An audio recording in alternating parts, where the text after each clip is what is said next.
சசிரேகா, இங்க மாநில அரசோட அனுமதி இல்லாம இங்க இருக்கக்கூடிய கனிம வளங்களை சுரங்கங்கள் அமைத்து எடுக்கலாம் அப்படிங்கிற ஒரு திருத்தம் ஒன்று, சட்ட திருத்தம் ஒன்று மேற்கொள்ளப்படுது. அந்த சட்ட திருத்தம் தான் இவ்வளவு பிரச்சனைகளுக்கும் காரணம். அந்த சட்ட திருத்தத்தை அப்போதைய மாநிலங்களவை உறுப்பினரான அதிமுகவின் திரு தம்பிதுரை ஆதரித்தார். அதுதான் சட்டத்தை கொண்டு வந்தது பாஜக, அதை ஆதரித்தது அதிமுக. இவ்வளவு பிரச்சனைகளுக்கும் இவர்கள் தான் காரணம் அப்படிங்கிற குற்றச்சாட்டை இன்று மாலை அரிட்டாப்பட்டியில பேசும்போதும் முதலமைச்சர் முன்வைக்கிறார். ஆனா நீங்க திமுக அரசு மேல குற்றச்சாட்டு வைக்கிறீங்க. திமுக கொண்டு வந்த, மிக குறிப்பா தமிழ்நாடு அரசு கொண்டு வந்த அந்த தனி தீர்மானத்தை அதிமுகவும் ஆதரித்தது அப்படிங்கிற ஒரு அக்னாலஜ்மெண்ட்டையும் இன்றைக்கு முதலமைச்சர் கொடுத்திருக்கிறார். எனக்கு கொஞ்சம் டைம் கொடுங்க.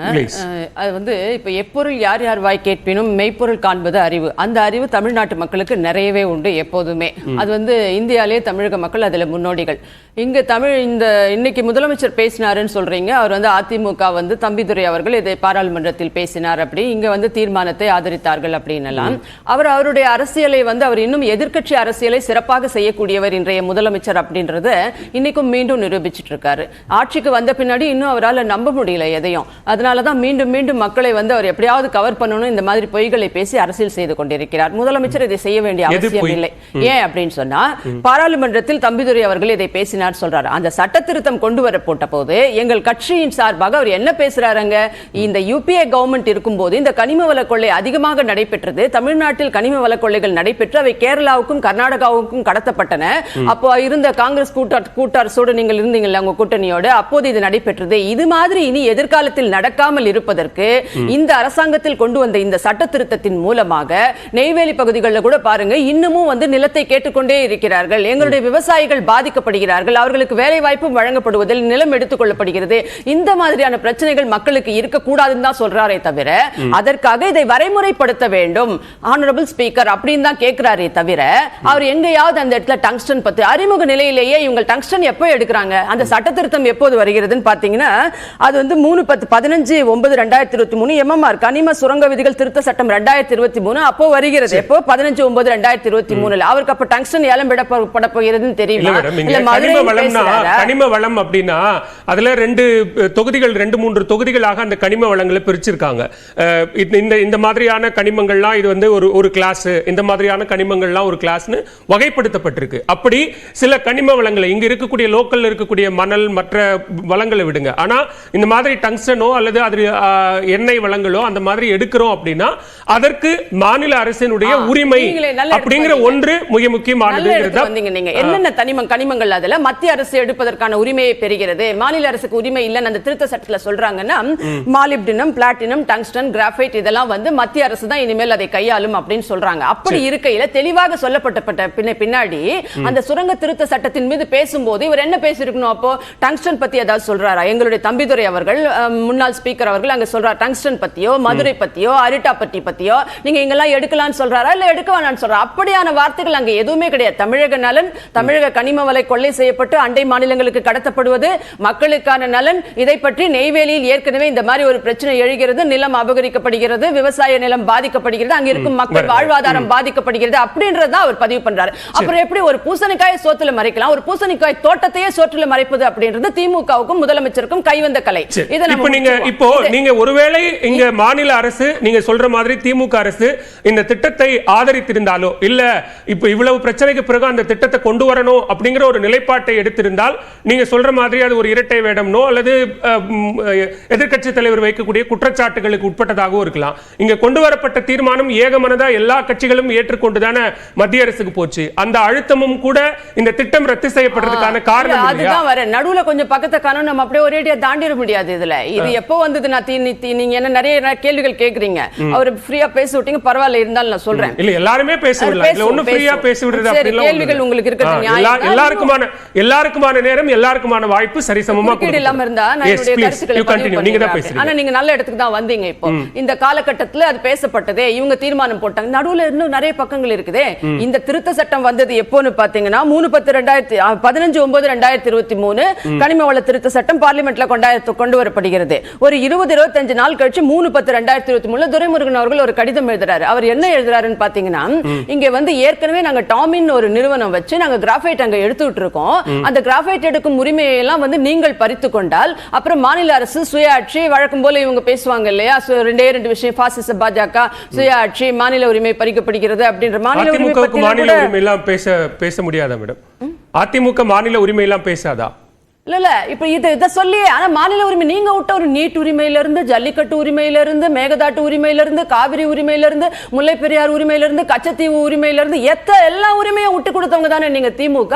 எல்லா உரிமையும் மீட்டு கொடுத்தவர்கள் தானே நாங்கள். இப்ப கூட 142 அடி உயர்த்தி கொள்ளலாம், இதில் எந்த மாற்றமும் இல்லை. சுப்ரீம் கோர்ட் யாரோட அடிப்படையில் போட்டிருக்கு? நாங்க கொண்டு வந்தது தான் அது, நாங்க சட்ட போராட்டம் நடத்தினது தான் அது, நாங்க தான் உங்களுக்கு ஜல்லிக்கட்டு உரிமையை மீட்டு கொடுத்தோம். இன்னைக்கு ஜல்லிக்கட்டு உட்காந்து பாக்குறீங்க, இன்பநிதியோட போய் உட்காந்து கலெக்டர் வந்து சல்யூட் அடிக்கிறாங்க. யார் கொண்டு வந்த உரிமை?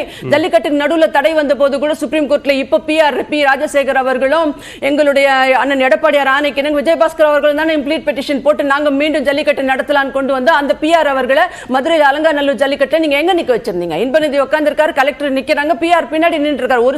ஒரு சேர் இன்பநிதி ஃப்ரெண்ட்ஸுக்கு போடப்பட்ட சேர் அந்த பி ராஜசேகர் வந்து அலங்காநல்லூர் காலை உரிமையாளர் சங்கத்துக்காரருக்கு போட முடியாதா?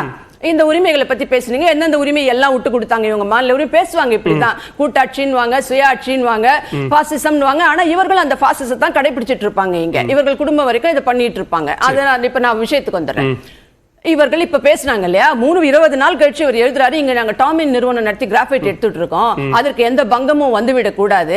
அப்படி வந்தால் இந்த உரிமையெல்லாம் நீங்க மத்திய அரசு எடுத்துக்கொண்டால் இங்க நாங்கள் வந்து பாதிக்கப்படுவோம், எங்களுக்கு அந்த நிறுவனத்துக்கு கிராஃபைட் எடுக்கிறது தடுக்கப்படும் அப்படின்லாம் பேசுறாரு. அங்கேயே கூட அவரு டங்ஸ்டன் எடுக்க கூடாது, இந்த உரிமையை வந்து மத்திய அரசு எடுத்துக்க கூடாது, மாநில அரசுக்கு கொடுங்கன்னு தான் சொல்றாரே தவிர இதை நீங்கள் தடுத்து நிறுத்த வேண்டும், இதை நீங்கள் எடுக்க கூடாது அப்படின்றது ஒரு வார்த்தை கூட அந்த கடிதத்திலே இல்லையா. அந்த கடிதத்தோட PDF மொத்தமே நான் வச்சிருக்கேன் உங்களுக்கு.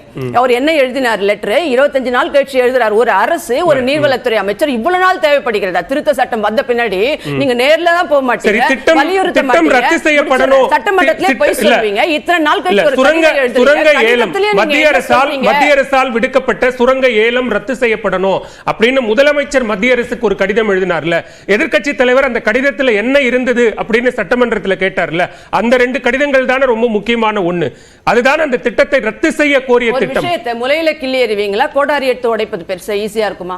எது ஈஸியா இருக்கும்? உங்களுடையது அரசாங்கம், ஒரு அமைச்சர் இருக்கிறார், நீர்வளத்துறை அமைச்சர், மூத்த அமைச்சர், அவர் கடிதம் எழுதுகிறார், நீங்க காவிரி உரிமையை தான் விட்டு கொடுத்துருவீங்க, மேகதாட்டு உரிமையை தான் உங்களுடைய கோயலேஷன் கவர்மெண்ட், உங்களுடைய அதாவது கூட்டணி அரசாங்கமே கர்நாடகால இருந்தா கூட வாய் திறக்க மாட்டீங்க நீங்க. ஆனா இந்தியா கூட்டணி நல்லா வக்கனையா பேசுவீங்க. நீங்க மத்திய அரசுக்கு கடிதம் எழுதுறீங்க, மாநில சுயாட்சி பற்றி பேசக்கூடியவர்கள் நீங்க இதை எடுத்துக்காதீங்கன்னு தான் சொல்றீங்களே தவிர இங்க டங்ஸ்டன் வரக்கூடாது என்றோ சுரங்கம் நீங்கள் தோண்டக்கூடாது என்றோ அதை பற்றி ஒரு வார்த்தை அந்த கடிதத்தில் இருக்கிறதா? கிடையாது. முதலமைச்சர் 2 கடிதம் எழுதினாரு, அதை நான் சுட்டி காட்டுறேன். அந்த திட்டத்தை ரத்து செய்யணும்ங்கிற கோரிக்கையின் அடிப்படையில் எழுதப்பட்டதான 2 கடிதம். அதற்கு பிறகாகத்தான அந்த கடிதத்திற்கும் செவிசாய்க்கவில்லைங்கிற அடிப்படையில் தானே தனி தீர்மானம் கொண்டு வரணுங்கிற இடத்துக்கு போறாங்க.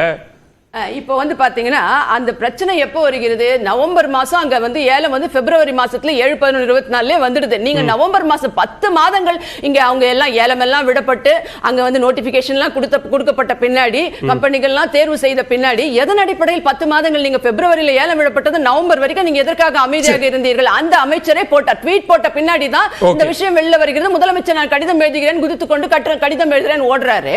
அங்க போராட்டம் ஆரம்பிக்கிறது. அதிமுக அந்த போராட்டத்தில் கலந்து கொள்கிறது. உங்களுக்கு நாங்கள் இருக்கிறோம், எங்களுடைய அமைச்சர் தான் மேலூர் பகுதியில் இருக்கக்கூடியவர், எங்களுடைய எம்எல்ஏ பெரிய புல்லான் அவர்கள். நான் இதை வந்து சட்டமன்றம் கூட போகிறது, நாங்கள் தீர்மானம் கொண்டு வருவதற்கு நாங்க பேசுறோம். எங்களுடைய எதிர்க்கட்சி தலைவரை கொண்டு வந்து பேசின பின்னாடி எதிர்க்கட்சி தலைவர் பேசுவதற்கு அனுமதி கேட்கிறார். 10 மாதங்கள் என்ன செய்து கொண்டிருந்தீர்கள்? இதை பற்றி விரிவாக 2 மணி நேரம் அவர் பேசிய பின்பு ஒரு 5 நிமிஷம் ஏதோ போனா போட்டம் பாவம் டிவிகள்ல காட்டின பின்னாடி அந்த விவகாரம் பற்றி எரிகிறது. மக்கள் போராட்டம் அங்கே தன்னெழுச்சியாக இருக்கிறது. அதற்கு பிறகு முதலமைச்சர் ஒரு தீர்மானத்தை கொண்டு வந்து நீங்களும் ஆதரியுங்கள் என்று சொல்லி தீர்மானத்தின் மீது ஆதரித்து எங்களுடைய எதிர்க்கட்சி தலைவர் அண்ணன் எடப்பாடியார் பேசுகிறார். அதுவரை நீங்கள் என்ன செய்து கொண்டிருந்தீர்கள்? இந்த கள்ள மௌனம் எதற்காக? அப்ப நீங்க இதுவா சுயாட்சி, இதுவா மக்களுக்கான உரிமை, இதுவா விடியலாட்சி? முதற்கட்ட பார்வையை எடுத்துக்கிறேன், பேசலாம். இல்ல இன்னைக்கு எப்படி வெட்கம் இல்லாமல் முதலமைச்சர் நல்ல வார்த்தையில பேசுவோம், ஆரோக்கியமா பேசுவோம். ஏன் ஆரோக்கியமா பேசிட்டு இருந்தீங்க? இது வரைக்கும் நல்ல கருத்தா ஆரோக்கியமா பேசுறீங்க. ஏன் முதலமைச்சர் அப்படி எல்லாம் சொல்லணும்? நல்ல பார்லிமெண்டரி வேர்ட்ஸா நல்ல வார்த்தைகள்லாம் இருக்கு மேடம். பேசலாம். இது நல்லா தவறான பேசலாம். வார்த்தைகள். எடப்பாடி பழனிசாமி ஏன் வெக்கம் இல்லன்றது சரி, பேசலாம். இங்க பாயிண்டட் கேள்வி என்னன்னா மாநில அரசு கிட்ட இருந்த சரி, உரிமையை பேசு. பறித்து ஒன்றிய அரசு கொடுக்கும்போது பேசு, அதுக்கு பேசு. ஆதரவா பேசுனீங்களா இல்லையா? சரி. Beating around the bush. MGR ஆட்சியில தான் முதல்ல 142 ஆபீஸ்ல நான் இப்ப வரேன். முல்லை பெரியாறு நான் வரேன். அடுத்த சுற்றுல பேசலாம். முதற்கட்ட ஆட்சியில தான் அது பறிக்கப்பட்டுச்சு. சரி, பேசுவோம். மேகதாது எங்க பேசுவோம். நடந்துச்சு? பேசுவோம், மாத்தி பேசுவோம். மாத்தி பேசாதீங்க. அறகுறையா பேசுறீங்க.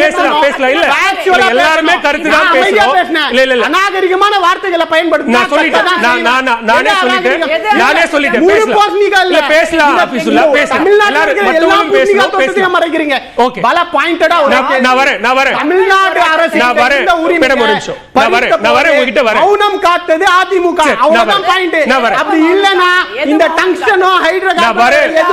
பேசலாம். மாநில அரசு கிட்ட இருந்து போயிருக்காரு. சரி, பேசுவோம். வரேன். நான் வரேன். பேசுங்க. ஒரு திரு சத்யநாராயணன் பேசலாம். இல்ல, பேசலாம். ஒரு நிமிஷம் இருங்க. ஒரு நிமிஷம். ஆபீஸ்ல ஒரு நிமிஷம். பேசலாம். ஒரு நிமிஷம். நான் சொல்றேன் கேளுங்க. ஒரு நிமிஷம். எவ்வளவு கதை விட்டுருக்கீங்க? திரு சத்யநாராயணன் பெரியார் மதுரை பேசலாம். இல்ல, ரெண்டு பேர் மட்டுமே பேச முடியாது. மத்தவங்க பேசலாம். திரு சத்யநாராயணன் 142 இருந்து முதல் பேசலாம். தயவு செய்து ரெண்டு பேருக்கு நான் ஒரு ரெக்வெஸ்ட் சொல்றேன். மற்றவர்கள் பேசட்டும். ஆபீஸ்ல ஒரு நிமிஷம். மத்தவங்க பேசட்டும். பேசலாம். வெயிட் பண்ணுங்க. மேடம், ஒரு நிமிஷம். நான் என்ன சொல்றேன், ரெண்டு பேருமே ஆரோக்கியமான கருத்துக்களை தான் முதல் சுற்றுல முன் வச்சீங்க. ஆரோக்கியமாவே கொண்டு போவோம். பேசலாம். ஆபீஸ்ல பேசலாம். எம்ஜிஆர் ஆட்சி எங்கள் ஆட்சியா? டங்ஸ்டன் எம்ஜிஆர் ஆட்சி டிசோன் பண்ணிட்டீங்களா? ஆபீஸ்ல பேசலாம்.